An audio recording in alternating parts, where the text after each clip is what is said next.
vicepresidente del PRD, de maldad que lo el hermano Rafael Linares, quien es candidato a diputado también de la circunscripción de la circunscripción 3 del distrito, y está con nosotros para hablar del PRD, de sus aspiraciones, de política. Ustedes lo conocen, el señor Rafael Linares, comunicador también, pimentoso, parte de este equipo, pero después no abandonó. No.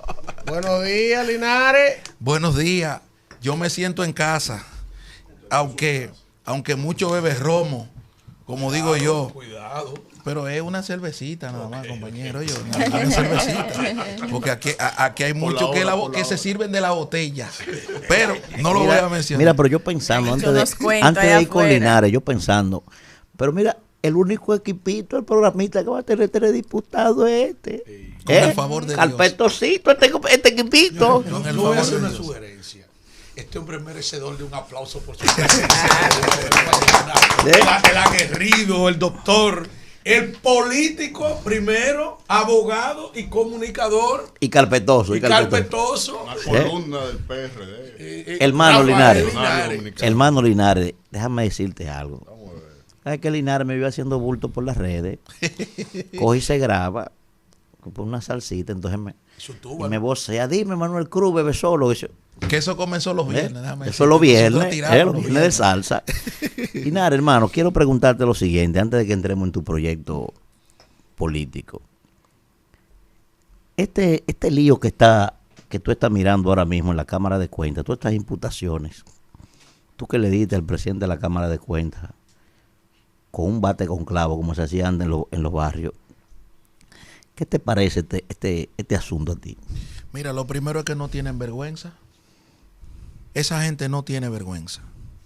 Porque por menos de ahí, en el 2006, me parece, aquí le hizo un juicio a una Cámara de Cuentas y uno vio como joven, como político, que se sustituyó una para darle paso a la otra. Pero ¿qué fue lo que pasó con esta? Sin ánimo de uno politizar el comentario, llevarlo a la línea partidaria, pero la pasada Cámara de Cuentas aquí se desacreditó hasta un punto que el presidente de la República dijo que eso era una asociación de malhechores. La Cámara anterior lo dijo en un discurso, la de Hugo, para darle paso a esta Cámara de Cuentas. Ese señor que preside la Cámara hoy era asistente encargado de las auditorías que Hermosén ordenaba hacer, Rafael Hermosén. Y él está en la Contraloría General de la República. Y Hermosén está preso. O sea, aquí se premió la deslealtad con otro problema grave, que es un problema de conducta personal. Porque el Ministerio Público debería también aclarar aquí que ese señor tiene más de 8 denuncias por agresión sexual a mujeres. ¿Cómo así? Sí. No es solo 8, más de 8. No la de dos jovencitas. No, más de 8 denuncias tiene. ¿Pero cómo así? De agresión sexual. El problema de él ni siquiera fue por eso. El problema de él es que él le dice a los diputados, la lucha contra la corrupción aquí es una farsa, coincidiendo conmigo. Porque yo he dicho aquí que esa lucha contra la corrupción es para perseguir a un partido, para perseguir a un hombre. No más de ahí. Yo te voy a poner el ejemplo. En los comedores económicos ahora hay un lío de 5.037 millones de pesos. La propia Contraloría, en un informe, pero fíjate que eso se calla.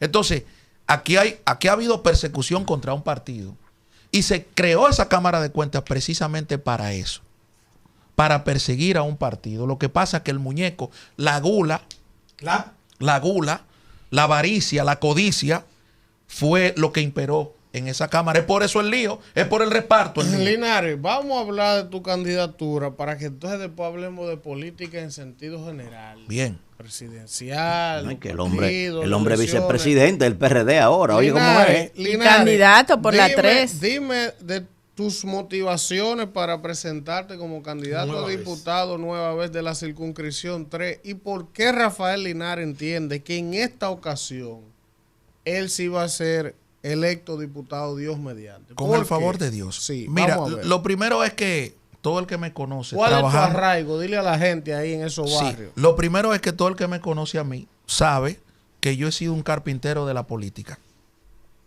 Un carpintero. Desde comenzar pegando palitos de bandera, afiche en el PRD, nacido y criado en el barrio 27 de febrero, haciendo frontera con Guachupita, Gualey, Los Guandules y caminando todos los barrios. En el año 94, yo con 11 años, participé por primera vez como miembro de la Junta de Vecinos Aguadulce. Es decir, yo tengo una labor comunitaria.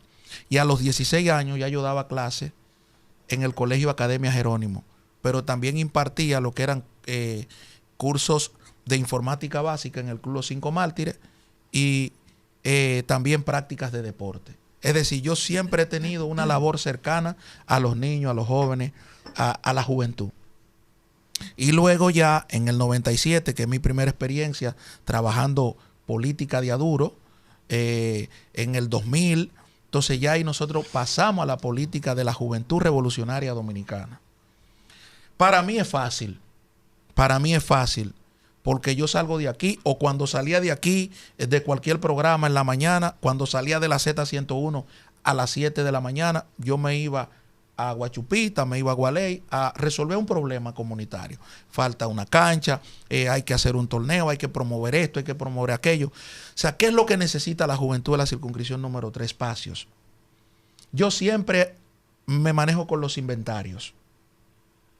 Fíjate que en nuestros barrios, por lo menos en el Gran Santo Domingo, todos los barrios tienen un club deportivo, una cancha y tienen una estructura. Lamentablemente todas las estructuras están vacías. Pero eso no es desde ahora. Yo lo vengo criticando desde el gobierno, incluso del PLD. ¿Por qué? Porque no nos hemos concentrado en llevar el deporte a lo local. O sea, difícilmente tú te vas a encontrar que en la circunscripción nuestra el deporte sea un espacio para competencia interbarrial. ¿En qué que estamos ahora compitiendo? ¿En qué que está compitiendo nuestra juventud? Bueno, en la delincuencia, las lamentablemente. pandillas, y en dembow. la pandilla, la prostitución infantil. Más adelante. Por ejemplo, tú te encuentras un enfrentamiento entre los guachupiteros y los 27eros, un enfrentamiento entre los guanduleros y los guachupiteros, Jarro Sucio y Los Pinos. O sea, eso es lo que tenemos hoy. Pero tú te vas a Guachupita y tienes el Club Renacer. Qué emblemático. Qué emblemático. O sea, yo recuerdo que en el 2001, hace 22 años, por primera vez. Los Cinco Mártires ya mismo. Los Cinco Mártires, el Club Héctor J. Díaz. Señor, el Club Héctor J. Díaz debió ser aquí un modelo, al igual como es el Mauricio Báez. Pero tengo que reconocerle. Y Bomberito, que todos los boxeadores eran los bomberitos que salían. Yo tengo que reconocerle a Leonel Fernández, como es presidente de la República, lo que hizo en Villajuana. Transformó por lo menos ese barrio. Pero yo no encuentro ahora mismo una transformación en ninguno de los barrios. Entonces, ¿quién legisla por eso? ¿Quién exige eso desde el Congreso? Nosotros tenemos 7 diputados que ninguno vive en la circunscripción número 3. Cuando se va la luz, yo lo siento porque mi mamá vive en el barrio. Nosotros tenemos cosas en el barrio. Mis hermanos viven allí. O sea, en los barrios. Entonces, ¿qué es lo que está pasando hoy? Que la juventud lamentablemente no tiene representante. Voy a hablar del tema de salud, que es tan importante como el tema deportivo, porque siempre me llevo a estos escenarios lo que es mente sana, cuerpo sano y juventud sana. Por ejemplo, nosotros tenemos solo cuatro, oigan esto, 4 centros de salud. Tenemos el Hospital Moscoso Puello, trabajando a triple capacidad. No tiene capacidad ya para trabajar. Pero espérate, hermano, antes que tú sigas ahí, esto es importante. Dijiste, tenemos 4 centros de salud. Ahora, dile a la gente, porque yo sé que tú puedes hacer eso, no todo el mundo. ¿Cuántos barrios? ¿Y cuáles son los barrios? ¿Cuánto es la densidad poblacional más o menos? Sí, bueno, para que la gente sepa. Mira, nosotros tenemos electores, tenemos 315,000 electores. En la circunscripción número 3, 315,000 votos. Es un país, una isla. No, eso son 3 provincias. Oye bien. Y nosotros tenemos 26 barrios y 26 subbarrios. Tenemos las villas. Villa Agrícola, Villa María, Villa Juana, Villa Consuelo. Esos son también, que no hay un levantamiento de eso. Esos son los 4 barrios de la circunscripción que podríamos decir más cerca de la urbanización del centro de la ciudad, pero que son los 4 barrios que podríamos decir que tienen un elemento de trabajo sistemático. Villa Consuelo, Villa Juana, Villa María, Villas Agrícolas. Y de ahí hasta el río. Y Villa Juana. Exacto. Entonces, ¿qué pasa? Cuando tú te vas a Capotillo, La Sursa, 24 de abril, 24 de abril en Sánchez Payá, en Sánchez Luperón, 27 de febrero, Los Guandules, Gualey, Guachupita, Jarro Sucio, que Jarro Sucio es olvidado. Yo siempre lo menciono, Jarro Sucio, porque Jarro Sucio comienza. ¿Y Clarín se llama para allá abajo, para la zona? No, ¿cómo se llama eso para allá abajo? Para la zona La Ciénaga. Tú tienes. Allá está la fábrica de jamón y de cosas, pero allá, ¿cómo se llama eso para allá abajo? ¿Cómo se llama eso? No, eso es Capotillo, La Sursa. Allá abajo, porque se baja por la avenida del Puerto, ¿cómo se llama eso para allá abajo? No, eso es La Ciénaga. ¿Allá? La Ciénaga. Que ahora se ha hecho que comenzó en el gobierno de Danilo, en el gobierno del PLD, que se ha querido sustituir el nombre por Domingo Sabio. Eso no es Domingo Sabio. ¿Qué es lo que eso es? Eso es La Ciénaga. Eso es La Ciénaga. Eso es La Ciénaga. Porque déjame decirte una cosa, por ahí se conectan todo eso. Mira, por ahí se conecta Gualey. Gualey. Por ahí se conecta el ensanche Capotillo, Las Cañitas. Por ahí tú te conectas con todos los barrios y sale al puente Francisco J. Peinado. Sí. Oye, qué riqueza natural tenemos nosotros, pero lo único que tenemos es pobreza. Pero nadie legisla Linares, a favor. Sí. Discúlpame. Yo soy política igual que tú y también estoy aspirando ya en repetidas ocasiones, ¿verdad? Sí. Uno enfrenta una realidad social, la que tú vives en tu circunscripción, que es la 3 del distrito, la más vulnerable, sí, que es totalmente diferente esa situación que pasa en el distrito, en esa parte, y lo que pasa en el resto del país con relación a lo que pasa, por ejemplo, en la circunscripción 1 del Distrito Nacional, que es de donde emana la mayoría de los políticos que hacen vida nacional en el país y tienen una concepción totalmente diferente de lo que tú y yo tenemos, de las realidades que se enfrentan en los barrios. Sí. Y eso hace que muchos de los políticos hoy en día que hacen vida nacional no representan realmente lo que se vive en los barrios y por lo tanto no defienden esos intereses. Y se hace mucho liderazgo de cartón, ¿verdad? En esta época de la sociedad digital, la gente hace sus campañas electorales, construye una imagen, invierte una gran cantidad de dinero construyendo una imagen que la gente no conoce y que no se corresponde con la realidad. Y que no tienen una real vocación de servicio porque no se han enfrentado a los problemas sociales. ¿Cómo tú has podido, verdad, enfrentar eso? ¿Cómo te ha afectado a ti como político esa situación de los liderazgos de cartón que existen en el Distrito Nacional y los políticos que porque tienen un apellido creen que son los que merecen dinero, y los que pueden? Exactamente. Mira, eso comenzó allá en mi circunscripción a partir del 2010 en el propio PRD, sí, que para desplazar a diputados PLDistas que estaban en el gobierno y que podían utilizar los recursos del Estado, ahí se llevó gente extraña, gente popi. Sin ningún tipo, no popi. Se llevó empresarios y se llevó gente que tenía dinero. Okay. Entonces ese liderazgo local que venía 20 años, 15 años trabajando para ser regidores, diputados. Lo primero es que en los regidores, por ejemplo, cada líder se repartía su cuota. Y tú tienes regidores ahí con 5 o 6 periodos y ninguno ha hecho nada por la comunidad. Enriquecerse o vivir de esa regiduría.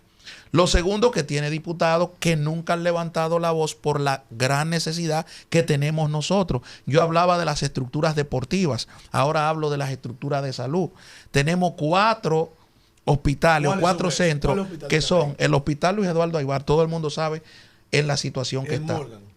El Morgan. Sí. Que cuando se comenzó a remodelar el Morgan, la ciudad sanitaria Luis Eduardo Aybar, cuando se comenzó a remodelar esa ciudad sanitaria Aybar, Luis Eduardo Aybar sacó de circulación una gran cantidad de servicios médicos. Claro. Y todos esos servicios médicos se trasladaron al Moscoso Puello. Entonces tú tienes al Moscoso Puello que te cubría supuestamente, o sea, te daba para cubrirte al ensanche Capotillo, que es bastante grande, a La Sursa, a Las Cañitas, al 24 de abril, al ensanche Luperón, a el ensanche Espaillá. O sea, esos barrios momentáneamente... Faltan 2 hospitales más. ¿Cuáles son esos? El Goico en Villa Consuelo, totalmente abandonado. ¿Cómo se llama ese? El Goico. Así el Goico, totalmente abandonado en el corazón de Villa Consuelo. Y el otro, yo desconocía y el Padre Villini lo cogieron. No, porque el Padre Villini es una estructura en la zona colonial, sí, que por la estructura como tal no podemos nosotros ¿Cuál es el mencionar. cuarto? El cuarto te lo voy a decir. El Centro Activo 2030, una fundación. El 2030, una fundación que por suerte la tenemos ahí y tenemos a gente preparada trabajando. Pero ojo, ve a buscar una cita. Mire, doctor, yo estoy malo de cardiología, yo estoy malo del corazón. Hay que llegar a 4 para que junte. Bueno, hoy estamos a 18. Venga, 18 de julio, venga el 23 del mes que viene. O sea, la gente tiene que mandarse para una clínica. ¿Qué tú estás haciendo todos los días para tú ir detrás de tus objetivos y alzarte con esa nominación? Bueno, lo primero es hacer el contacto directo con la gente. ¿Estás metido en los barrios? No, todos los días, a toda hora y a todo momento. Yo no tengo problema porque soy de ahí. O sea, yo entrar a la Loma del Chivo, entrar a mi casa.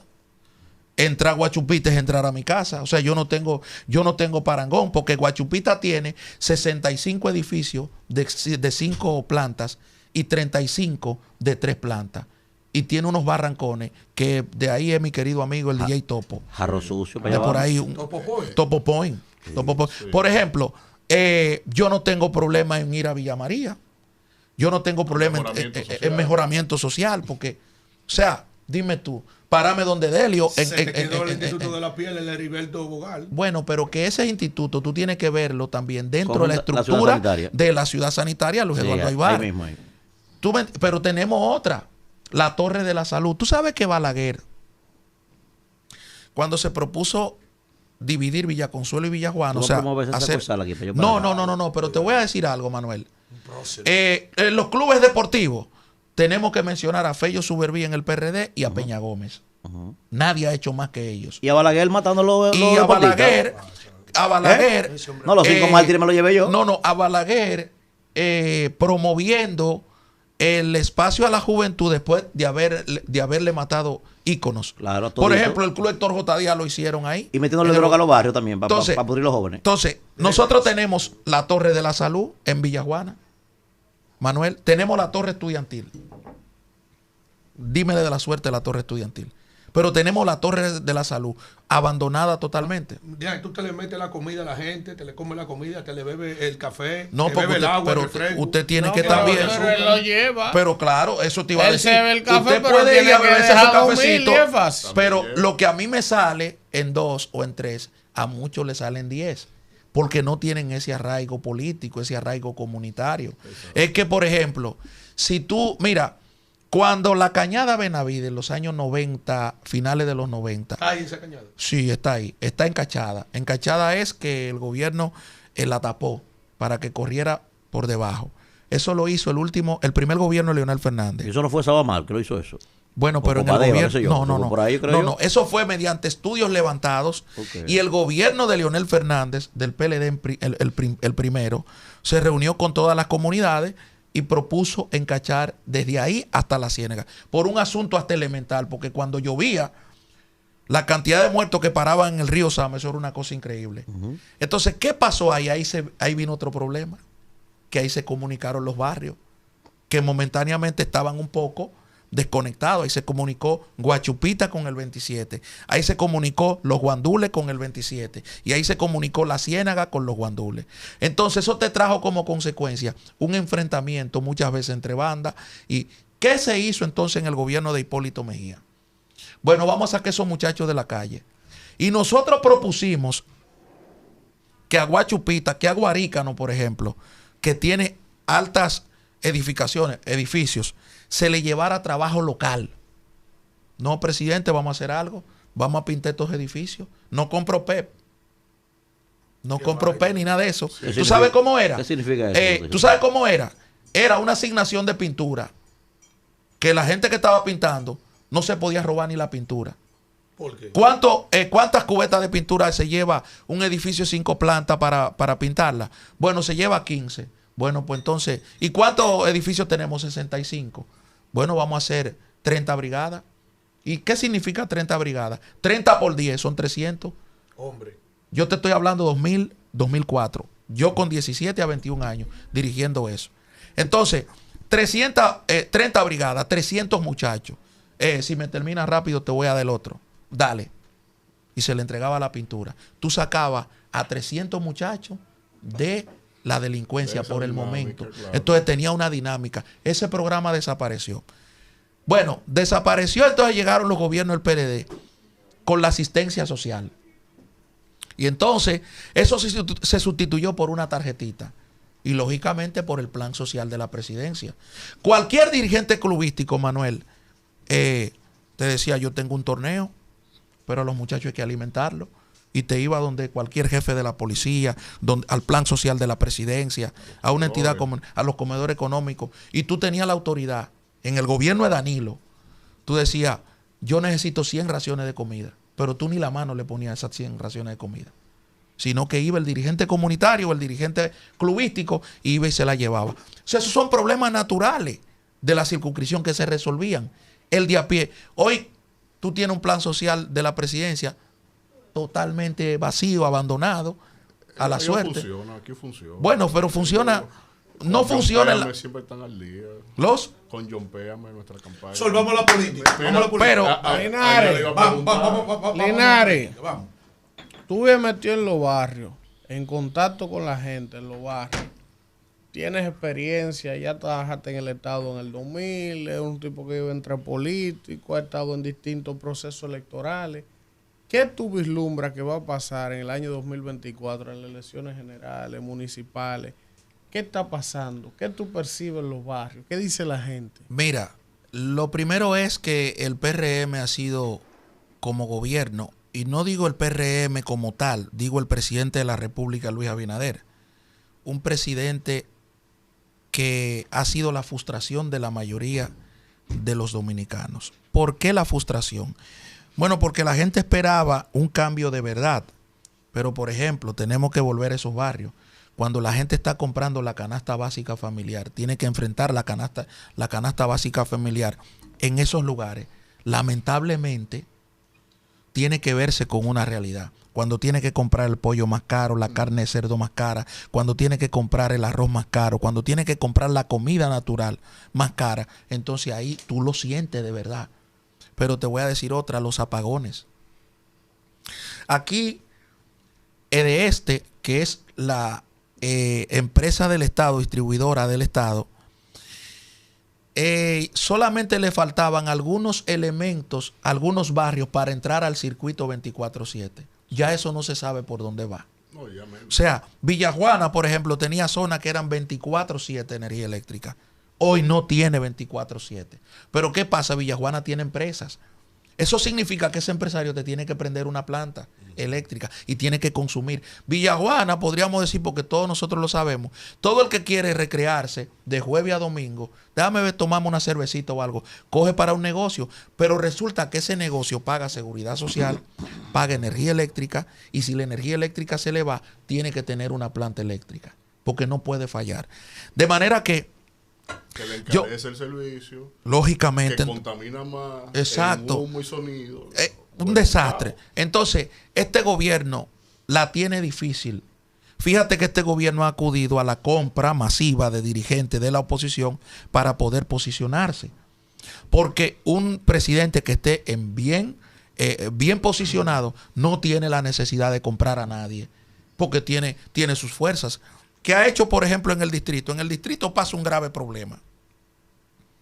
Y no es una crítica a mi amiga Farideh Raful, que es mi amiga, y yo soy amigo de ella.